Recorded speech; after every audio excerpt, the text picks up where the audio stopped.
Hello, happy Saturday, everyone.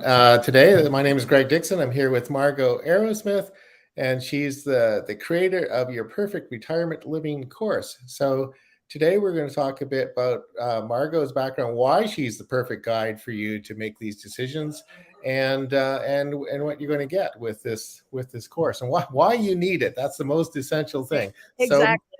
yeah, so Margo, you want to give us a bit of background about yourself? Well, my name is Margo Arrowsmith. I'm a licensed clinical social worker. I've been doing therapy for 40 years.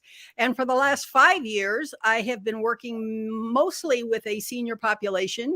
I have been initially, I was working in people's homes. So I have actually been inside of people who live at home, people who stay home, people who live in retirement communities. I've seen them all from the inside, and I've heard what people know about them. I myself am 75 years old. So, when I talk about, helping people live happily when they're older, well, I guess I'm kind of my own test project. So I know a little bit about it from personal experience also. The reason that I wanted to do what we're doing today is because of a LinkedIn video that just sort of popped up on my screen last week. And I know that those of you who are on LinkedIn know that, when you've connected with people, a lot of people do live things just as we're doing now. And they tend to pop up on your screen. And I heard things that really spoke to me from two very nice, charming young women who I'm sure have all the best intentions. But I learned a lot, and it's something I want to share with you. But what I'm going to do today is I'm going to help you with this by talking about each of the four components of the course and give you a story about that kind of illustrates why each one of these components is so important, and show you how much money, for one thing, that you can change. Because even if you just move to a place you can move out again, selling your house and moving costs, that costs a lot of money. But with a lot of people, it gets a lot more expensive to move when you're older. Um, and also a lot of heartache if you end up having to stay in a place for the rest of your life that you really weren't meant to be in. So I want everybody to find the exact right place. I want them to know how to shop for what they want. I want them to know how to make sure they get what they're promised. And I want people to get together to help each other. Those are my four components, and I'm going to talk about them now. The first part of my course, it's an exercise, and it's called Your Perfect Day Exercise. And I'm not going to go into it too much here, but basically it helps you forget about, number one, all of the preconceptions that you might have. I know how I thought I was going to be when I was 65 was a lot older than I am when I was 30. When I thought about being 65, I thought about being a lot older than I am now at 75. Okay. So people, we change. And as we get older, we realize that old age is very different than we thought it was going to be. But here's the deal. Sometimes, even though we've changed our mind consciously, in the back of our minds, we're still thinking about what we thought of back then. Plus which, we have concerned family and friends and doctors and lawyers that are all telling us what they think we should do that's going to be best for us. Well, they don't know what's going to be best for us. So this Perfect Day course helps you figure out exactly how you want to live. And then I teach you, there's actually four parts to the exercise. And then I teach you how to find each one of those things, how to use the exercise. But here's the story. A few years back, I was doing a panel in front of a group of seniors at a senior center, as a matter of fact. And two of the panelists were people whose businesses were to come into people's houses, people who wanted to stay in their homes. And they set up ways where you could sort of, you could make your home more safe for when you're older. And I think that's very important, by the way, if you're going to stay home. That's one of the things I talk about in the course. But one of the things that I kept doing was I kept calling assisted living and independent living, I kept calling them facilities. And afterwards, one of the other panel members came up to me, and she was very upset with me because she didn't like that I used that word. And I respected that. And I've actually, since she spoke to me, I've worked very hard to not use that word. Okay. I mean, I agree with her. I was wrong. But what she said was this, and this is why it was so passionate for her. She said, my father lived in one of those places. And it added 10 years to his life because you can see my dog in the back. Live TV, folks. Because if he had been at home by himself, he would have gotten introverted, he would have gotten lonely. And she was convinced that being there actually not only just made him happier, but actually added years to his life. And I respect that because it's true for some people. It really is. It's true for some people that those communities, which is what she wanted me to call them, actually do help people. And there are people who are happy there. However, as she was talking, because our fathers were about the same age. They were both born in the 1950 to 1919s. And I knew my father well enough to know, and I'm not going to go into the whole story, but if he had moved into one of those communities, it would have taken 10 years off of his life. And I'm not going to go into the details because you don't need right now to know about my father other than that he was the greatest guy in the world. However, it would have made him so unhappy and depressed. It would have taken years off of his life. And so here's the deal. We have two men about the same age, both widowers at that time. They both were, both who had loving daughters, one of whom needed one kind of living and another who needed another. Now, Dad had at one point, because Dad lived with me, by the way. He didn't live in his own home. He lived here with me, which obviously was his home, but I was there with him. He'd gotten very sick, so Medicare sent in an RN. She started it 3 times a week, and then as he got better, it cut back, and eventually she was only coming once a week. She was wonderful. She loved my father. Everybody loved my father, but she really did. He loved her. I loved her. I loved the way they interacted with each other.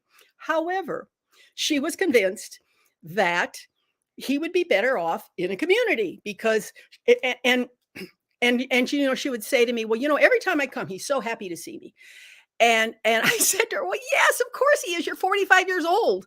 My dad did one of the women he talked to every week until the day he died was a high school classmate of his. They were the last 2 in his high school graduating class. He kept old friends. However, when he was making new friends, he did not want it to be old people. That's just the way my mom and dad were both that way. So consequently, moving him into a senior community would have been death for him because first place, he would never have left his room anyway, because he wouldn't have wanted to go out there. It would have made him very depressed to think that he belonged there. Her father did much better there. My father didn't. And that is why it's, number one, so important for people to know themselves and know what they really want, especially when other people are telling them what they think they should want. And sometimes, again, it starts with friends and family and doctors and lawyers, people who care about you.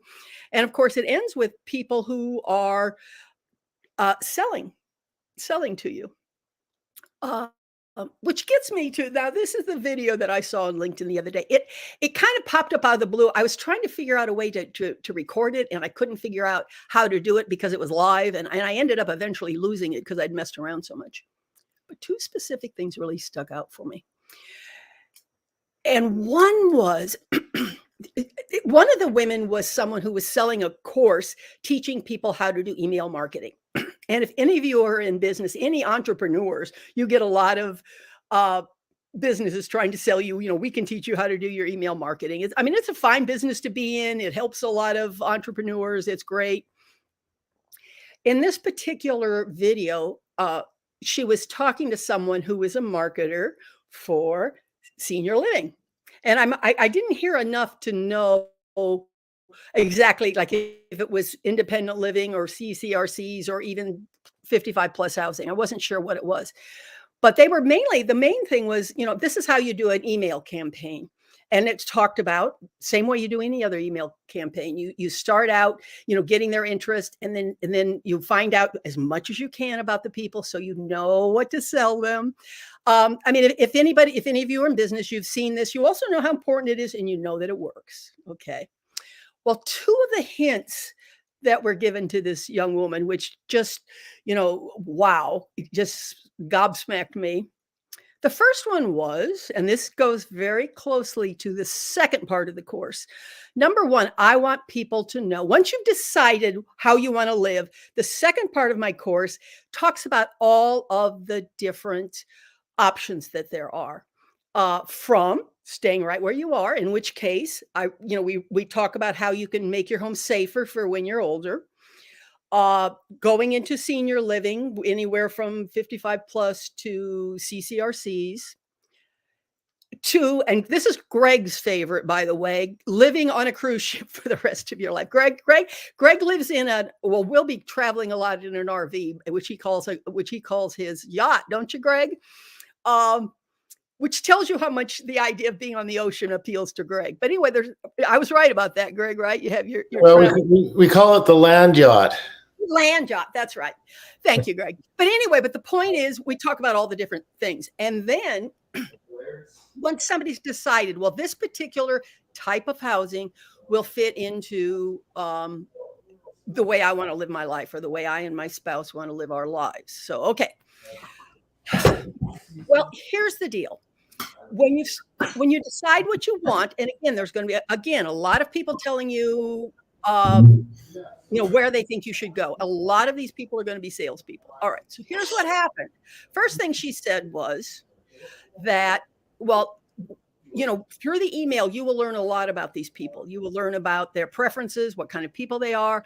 One of the things she said was, because I know that the independent living and assisted living and CCRC certainly do. They have like events that they invite people to, so that they can show off and show you how wonderful they are. And many of them are very wonderful with happy people.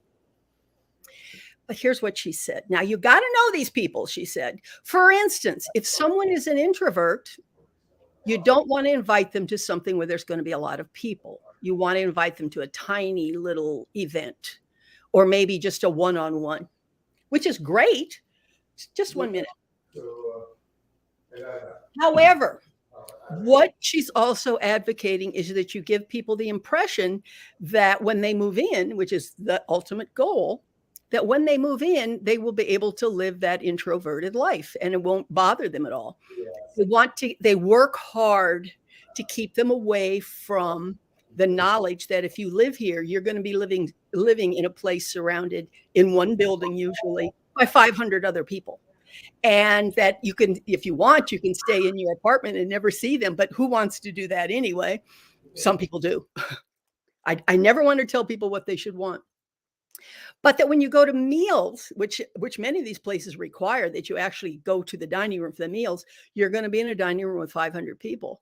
They are told to know if someone is an introvert and then set up their appointments so that an introvert will not be repulsed. You know what? That's marketing. That's how it's done. I'm not even criticizing these two women. What we do in the course, however, is we teach you, this is how we combine part one, your perfect day, with part two, your options. We teach you, if for instance, if you're an introvert, these are the places that you really might not want to be in for that reason. Knowing that out there are salespeople who want you to come to a place where you're going to have meals with 200 to 500 people, and they don't want you to be thinking about it until you moved in.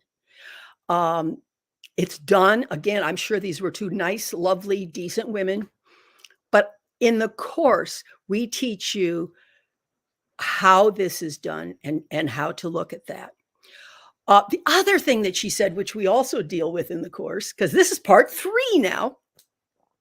In part 3, we talk about how to make sure once you've decided, and let's say you're not an introvert, or even if you're an introvert, the idea of having all those people around doesn't bother you, because there's different types of introversion. I'm one of them, and I like people, there's different types. But so you've decided in full knowledge, knowing where you're going, and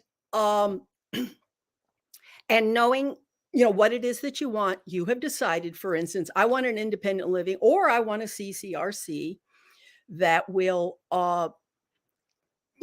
that's what I need for the life that I want to live. Okay, fine. But what she said was, this is one of her tips: be careful how you set up the tour, not just as to how many people are around. The example that she gave was, you don't want them bringing a lot of people with them. Excuse me. You don't want them bringing a lot of people with them. For example, they might bring, and I'm quoting, they might bring a sister who will ask a lot of questions, and you don't want those questions asked. While I take another sip of water, I'm going to let that sink in. Now, what we do both in sections 2 and 3 is not, I teach people, I mean, it's nice if you want to take your sister who asks a lot of questions, but I teach you how to ask your own questions. So understand from what these two women were talking about, they were talking about wanting to stop the questions, which I can understand from their viewpoint. It's easier for them if there's not a lot of questions. But I'm working for you. I'm not working for, I don't get my paycheck from a facility. I mean, I am working for you. There are a lot of people who are working in senior housing for a lot of reasons, and many of them are very good reasons, some not, but many of them are very good. I am the one, and my course is the one that is actually working for you. Okay. So one of the things I teach people what questions to ask, like, and the questions are different. Like the questions, if you're looking at 55 plus housing, and there's a lot of different versions of that, and I explain them in the course, but and then there is assisted living and CCRC, and there's the cruise ships. I teach people what questions to ask depending on where it is that you're looking to go.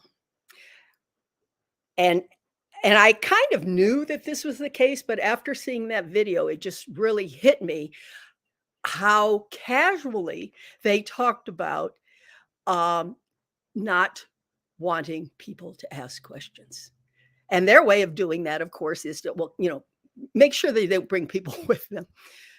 Well, but if you're one of those people and they suggest you don't bring a lot of people with you, well, after looking at my course, you will be real clear about what questions you want to ask and how to interpret the answers you get, and how to ask a second question after you've gotten the first answer, and then how to ask a third question. You will be an informed consumer. I also, and this is again, kind of 3 and 4 kind of blend together a little bit, because one of the other things that we talk about a lot is, again, how to make sure that promises that you're given are kept. And I'm going to give you, I know 2 women who live in this, they live in a CCRC. CCRCs they're where is a continued care residential community. There's that word, community. And basically what they say is, if you come in perfectly healthy and nothing wrong with you, and you give us, and again, it's anywhere from $400,000 to $900,000, which we just keep, and then you pay rent depending on what level you're at. We will bring you in at independent living level, where you'll pay, $5,000, $6,000 a month, and you'll get 2 meals a day plus an apartment.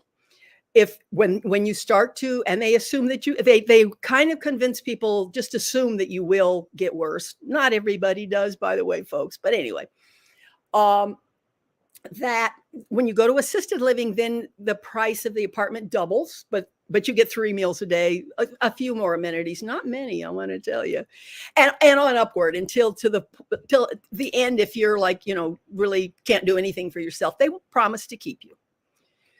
I'm going to tell you 2 stories about that. And these 2 women are in the same one. Aha, Greg. Yes. Thank you, Greg. Yes. Make sure they're in writing. And I'm about to tell you the stories as to why these 2 women are in the same place. The first one, the story is annoying, and it shouldn't be, but it's not as big of a deal.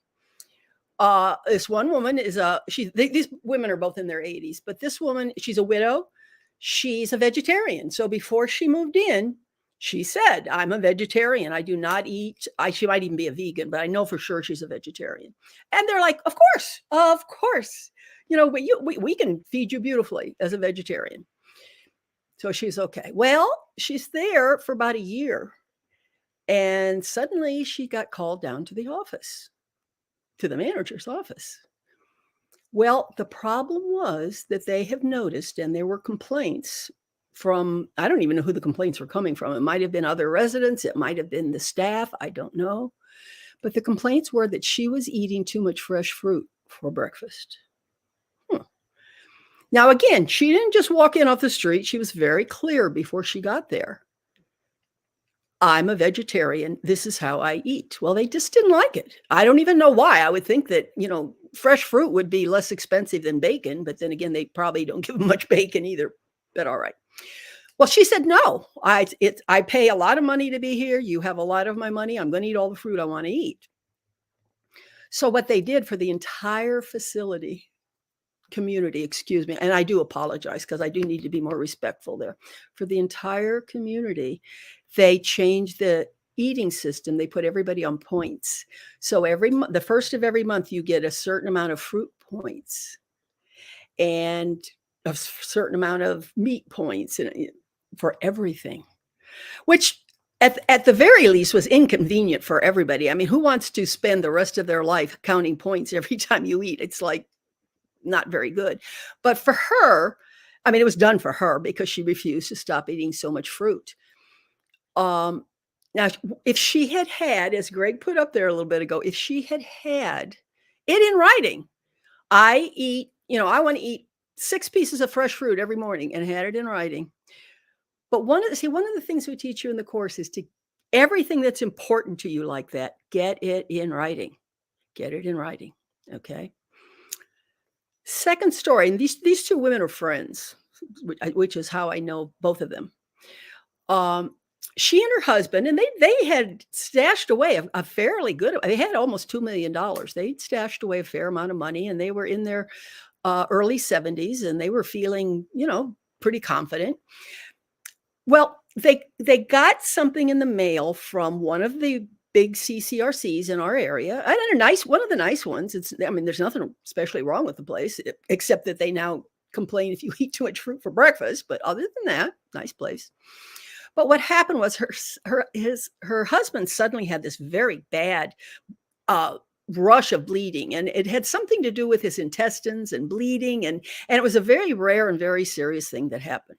Now, good news is that totally ended. He was fine, but they had put down not $200,000, but they'd put down like a few $100,000 deposit to get on the waiting list, because they'll always tell you there's a waiting list.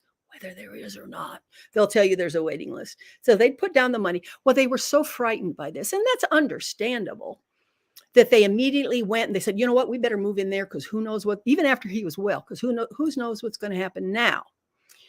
And they moved in, gave them hundreds of thousands of dollars, and they moved in. Well, now, I guess about 4 or 5 years after they moved in, and things were sort of okay. I mean, they weren't thrilled, frankly, because after he was well, I mean, they had a house in Raleigh and another house in Wilmington.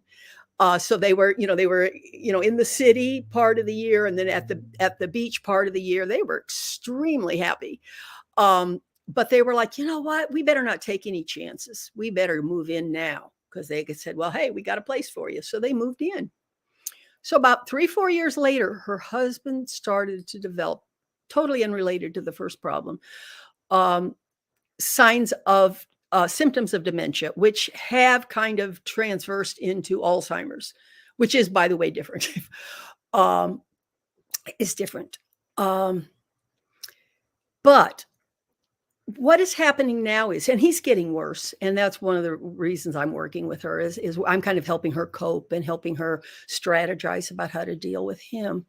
But one of her biggest fears is that if the community, if the heads of the community find out that he is struggling and that he's having a hard time, that they will make him move into memory care. So that right now they're paying like $5,000 a month, which is they've got enough money to have that last them to be able to do that. If he moves into memory care, which is like $18,000 a month, suddenly, the money that seemed like a lot that they had suddenly is looking smaller. All right. So I said to her, well, I mean, because these communities all advertise, well, we will keep you, you'll give us this big amount of money. When your money runs out, then we can dig into that hundreds of thousands of dollars of deposit that you gave. And even if that runs out, we guarantee you will have a house and care for the rest of your life. Well, now she's worried. She's worried that their money's going to run out and where she's going to go. So she's looking through the papers that they signed. She cannot find anything anywhere that guarantees, number one, that guarantees that they'll even take money out of the hundreds of thousands of dollars of deposit. And certainly not that if that's gone, that they'll take care of them at all. She does know that every once in a while they ask people for donations, residents for donations. And she's pretty sure from what they say, because one of the places where they give the donations to is the corporation that owns the community. And it kind of sounds like this, if they do keep people after they've run out of all their money, that it comes from donations from other residents, which really wasn't what it sounded like when they moved in. So, okay. By the way, she's not totally sure. She just can't find anything that says that they're guaranteed to be there.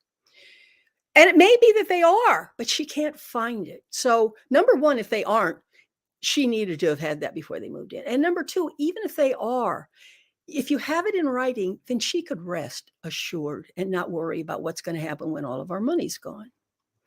So as that little thing that Greg put up there, be sure that you get everything in writing. And I'm even going to say, get it in writing, then have it looked over by your attorney.